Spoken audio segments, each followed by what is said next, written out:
Before we start this video, I have to just mention you guys this in the beginning that I'm using this big window where the ambient light, the outside light coming, use as my main light. And what happened, what you going to see in the video next, this light is going up and down because the cloud is hovering. So the exposure of the video is going up and down. I usually don't put my camera on auto ISO because if I move my hand like this, the auto ISO ruins the whole exposure. So I keep my ISO fixed and rest of the camera features.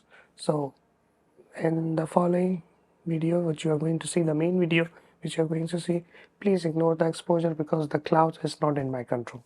It's God. So that's it. Let's watch the video.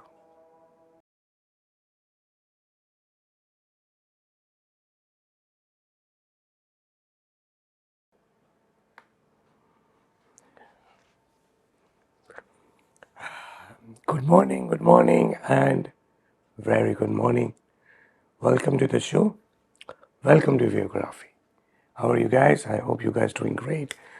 First thing first, I'm not feeling well. I'm having since last 1 week almost severe sore throat, cough, body pain, all these things going on. But all these things still not stopping me and making video for you guys. So today's topic, what's today's topic? Before I start today's topic, there was so many things I saw lately in last 1 week or so. I am part of some WhatsApp group related to photography, and all those WhatsApp group, lots of photographers talk about the gears and what's the best gear to do to capture wildlife, what's the best gear to capture portrait, what's the best gear to capture landscape, blah blah blah. I usually don't talk on WhatsApp group because that's my habit. I just silently just see comments and let people waste their energy because it's useless to tell on a WhatsApp group anybody what is right, what is wrong. Because people will do ultimately what they want to do. They're not gonna listen to you. Same like we are publishing these videos, but only handful of people will get benefit from these videos. Not everybody, which is fine. So I saw on a WhatsApp group that people were talking about what's the best care for wildlife, for bird photography, especially blah blah blah, and everybody was like, "R have R6 and R have A1, not A1. I have A7 R4, blah blah blah with 150 to 600, blah blah blah." And when I checked their images on their Instagram feed, which they shared, not a single image was inspiring, which made me say, wow, yeah, this is different. Not a single image. Why? That's what we're going to talk about today. Today's video's topic is composition versus cropping. So that's what we are going to talk about. We are going to talk about where we're going to use the right composition from the beginning and where we need to do cropping. Of course, cropping is mandatory in many cases, which we're going to talk in a minute. I'll tell you where we're going to talk about the cropping. But composition, let's start with the composition. Okay, when we talk about composition, it mostly applied over landscape. Whenever we talk about, quote unquote, generally speaking. By the way, I'm going to put some images as an example in, during this video, so you will see from the compositional perspective. Though all these images were taken by me, I tried to put where I did the cropping, where I did not do the cropping. Okay, so you will get the idea why the cropping is mandatory. In some cases, I was restricted with the focal length. I was not able to get longer reach, so I had to crop. in order to make the best composition. In some cases, let's say portrait, it's don't supposed to be cropping, but in some cases, I found the portrait was very compelling if I crop it in a certain angle. So you will see the examples in the beginning and like in the video, and then you will get the idea. All right, so let's talk about composition. Composition is, it's all about you. It's all about how you see the world. Straight up, there is nothing, there is no defined formula. There is not a single textbook definition to tell you what the composition is. Not a single, zero. It all you, how you see the world. Now, the question is, how do I see the world? It depends on my past life, which I spent. Let's take me as an example, which I shouldn't say that, but I'm just taking today's topic is kind of a where I think I need to share with you guys. I already made a video about it, but I didn't edit it. It was about me, but I thought, okay, let's not work on that. It's not go, nobody cares. Anyway, so I'll take myself as an example. 12 years ago, it's going to be in June 20th, 2023, yeah, exactly. On June 20th, 2023 is going to be 12 years. So 12 years ago almost, I had this throat surgery over here. My voice was not like this.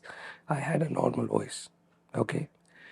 I had developed this goiter over here, which was size of a golf ball, which was inside my throat, and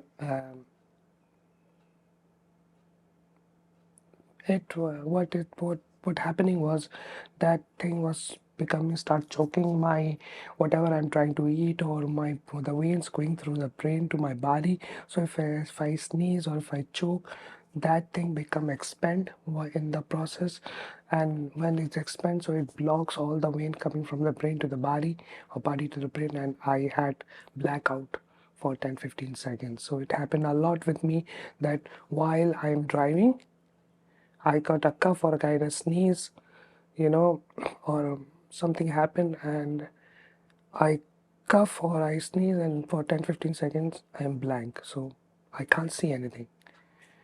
Of course, I was having this in my throat develop, so it was very difficult for me to swallow or drink water or eat anything. So doctor told me to cut it out. So I went to the top hospital of my home country, and the doctor cut it out at the size of a golf ball, which is not small. What happened in the whole process is that one of my vocal cord got paralyzed in this process, which was accident. Every human got two vocal cords, so they operate like that. So you speak, but one vocal cord was supplied that nerve to operate. To move, that nerve got damaged in this process. Now you're probably gonna say, sue the doctor, sue the hospital. Well, in my country, it doesn't work that way. Or in parallel, whatever is lost is lost. So there is no point to beat around the bush. Anyway, so why I'm sharing this medical incident with you? The reason I'm sharing this with my medical incident with you, because this changed my personality upside down. I was a different guy before, and I'm a different guy now. I wouldn't be a photographer if I wouldn't lost my voice, to tell you the truth.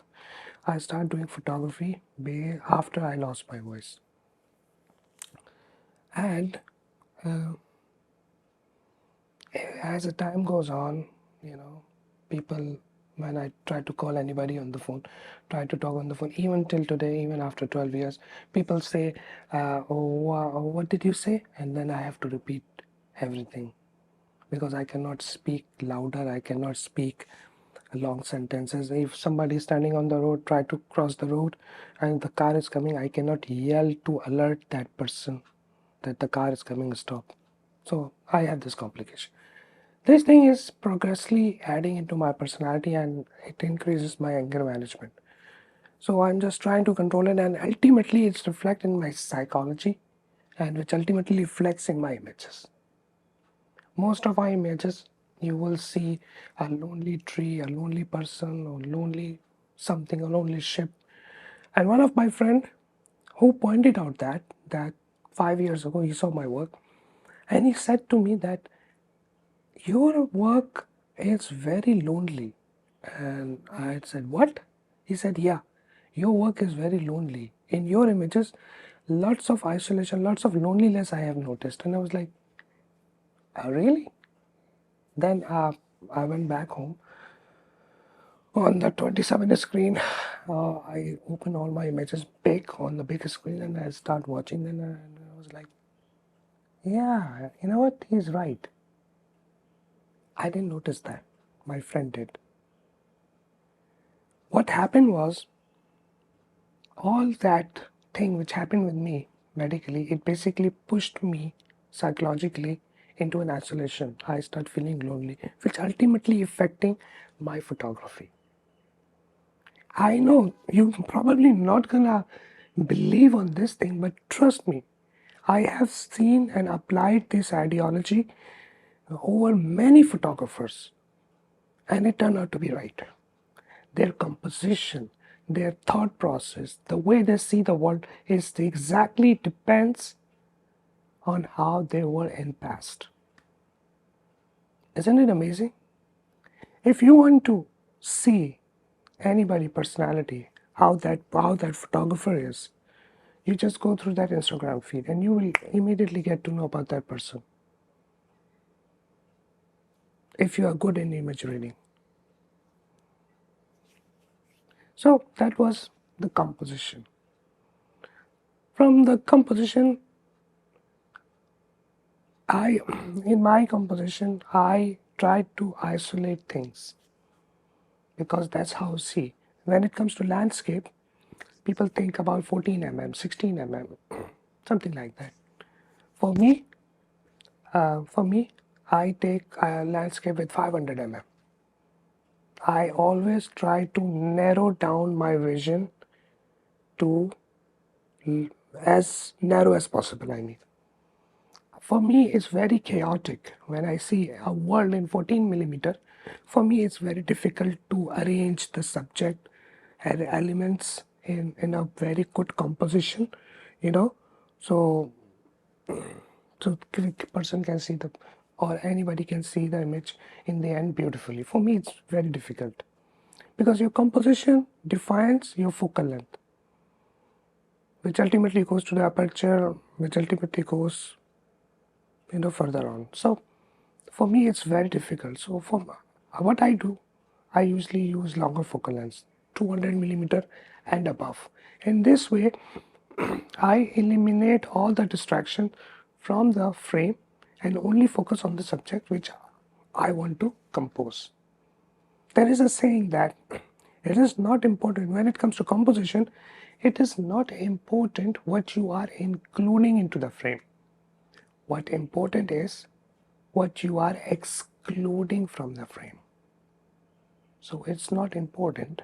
Like for example, I want to take a landscape shot of a seascape shot, and there is rock over here.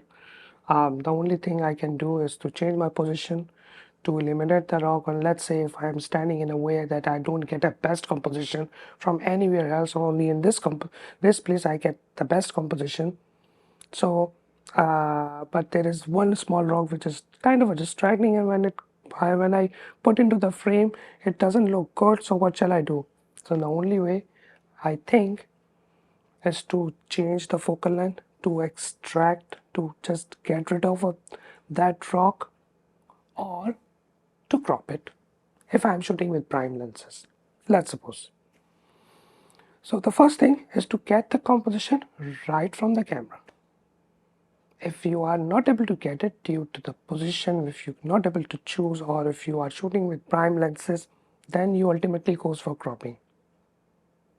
All right, that applies for the landscape. What about wildlife and bird photography? That's where cropping is always necessary. Why? Because there are scenarios where are you shooting with even with 600 millimeter, even with 800 millimeter, with high resolution cameras, so you can crop in more without losing the pixel number of pixels much. You still retain the details of the subject. Why? Because you cannot go close to the subject. That's where cropping is the only solution to get the best composition, because those animals, those birds cannot go with you with your command. You have to rely on their action. So when it comes to shooting wildlife, sports action, bird photography, that's where cropping is the only solution. Now what about portraits? Well, portraits is a different thing. You know, I made the same video about this topic yesterday, but I had to redo this again just because of this one particular topic which is about portrait, and there is a reason for that.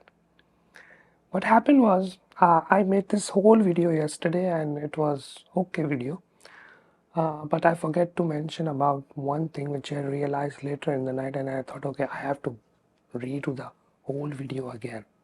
So that's what I'm doing. And the point that I missed was portrait. When it comes to portrait, usually we go with 50 mm, 85 mm, 105 mm, blah blah blah. So it means that our composition is solely depends on the focal length, because that's how it goes. Your composition, you just think about a portrait and then you choose the focal length. Once you choose the focal length, then you ultimately goes define your aperture and you take the portrait shot.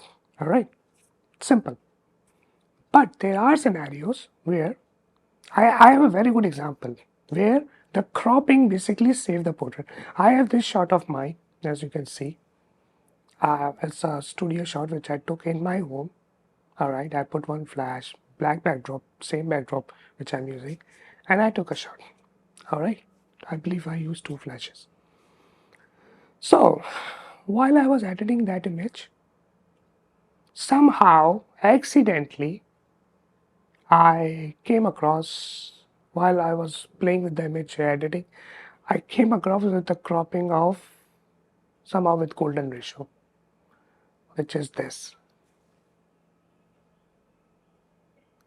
So now you tell me which image is good. This one, the original,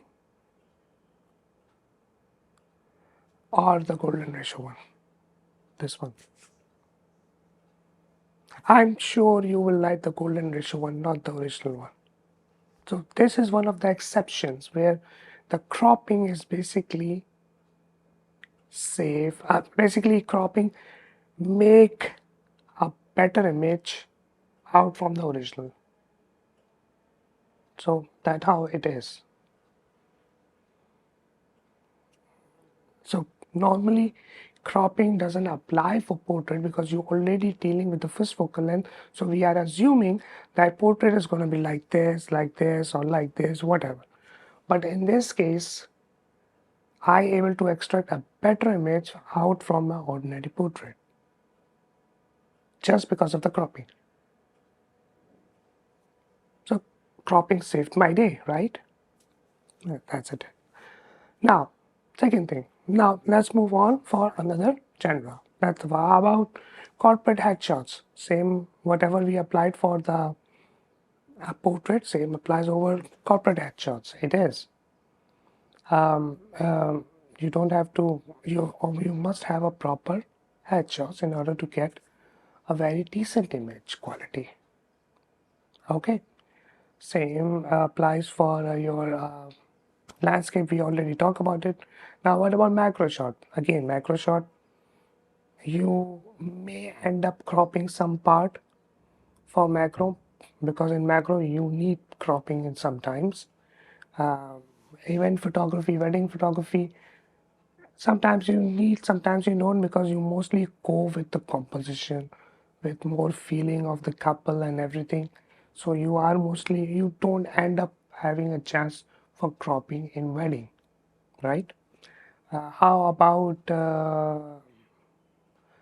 sports photography?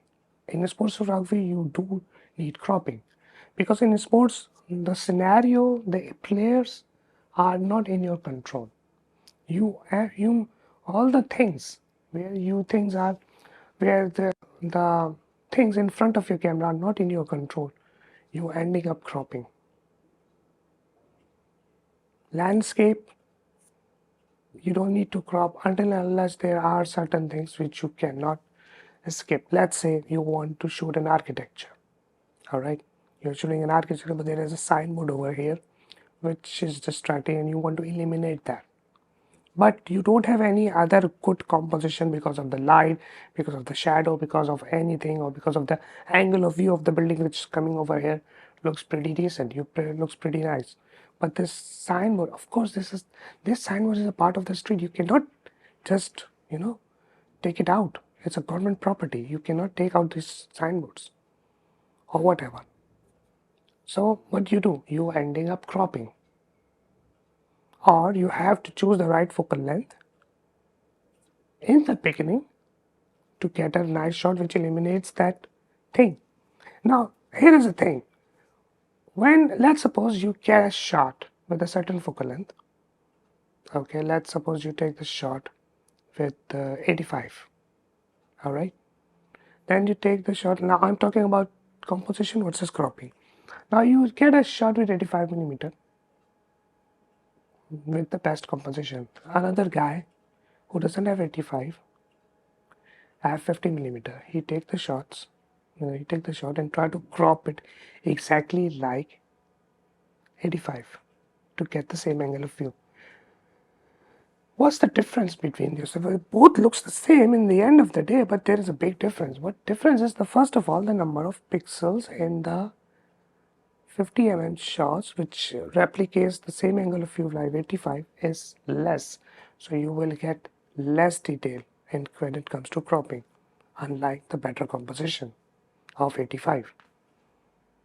Also, the lens compression kicks in.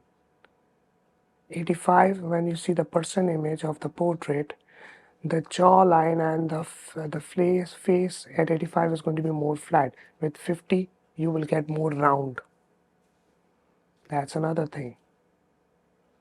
So the lens compression on 85 automatically kicks in. With 50 mm, you cannot do that. Even if you crop it just like 85, get the same angle of view, but still the lens compression is not there in 50 mm.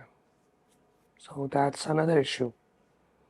So cropping can help you to resolve many issues. For example, which I said earlier in the video, eliminate or taking out the certain things out from your composition which is not good. But why don't we go with the first, in the first time with the right composition?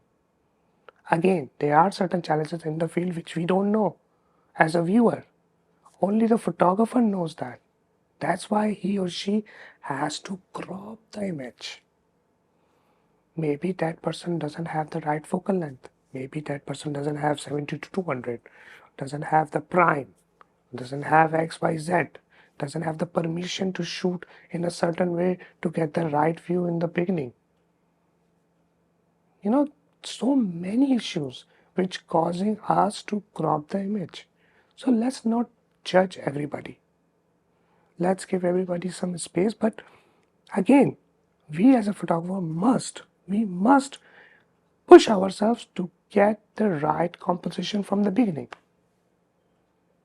And again, if there is somebody else, like if there's I'm sorry, if there's any 60 years old guy and there's 20-year-old guy, both shooting with the same lens, with the same camera body, with the same scene, still their images are going to be different. Why?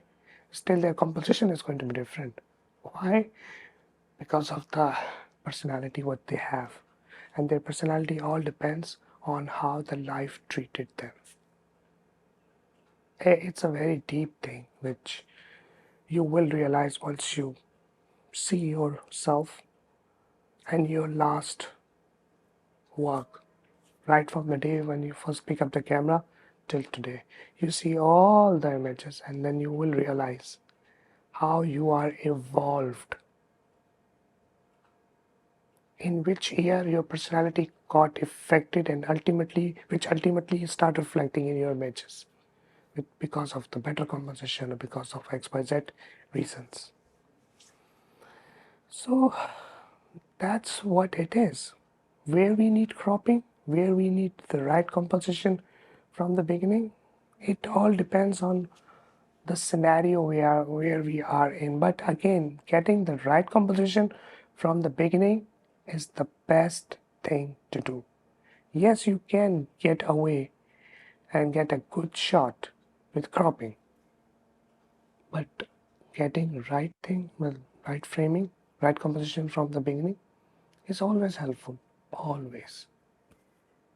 I hope you like this video, and I'll try to bring some new content like this in future for you guys. Till then, for next video, take care of yourself and see you guys in future with some new content. Bye.